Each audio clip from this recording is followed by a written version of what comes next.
Angalia utoshelevu wa muda mfupi. Unajua kuna watu ambao wants, yani yale mahitaji tu ya leo yanaweza akafanya mtu aache kwenda kule ambako Mungu anataka aende. Ulivyo leo sivyo ambavyo utakuwa milele. Ulivyo leo na nini ambacho umechagua kufanya na nini ambacho Mungu amekuongoza kufanya ndicho ambacho kitaamua baada ya miaka 10 watu waseme wewe ni nani. Waangalie watumishi wa Mungu wakubwa wote hawajaanzia juu.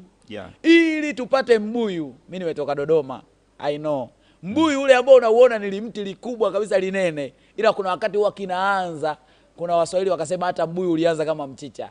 Yaani kuna wakati unaanza hata mchicha, mimi nakwambia kuna namna ambavyo una afadhali, lakini mbuyu kuna namna huwa unaanza katika udhaifu kiasi kwamba ukikakata hivi kanakatika tu kiurahisi.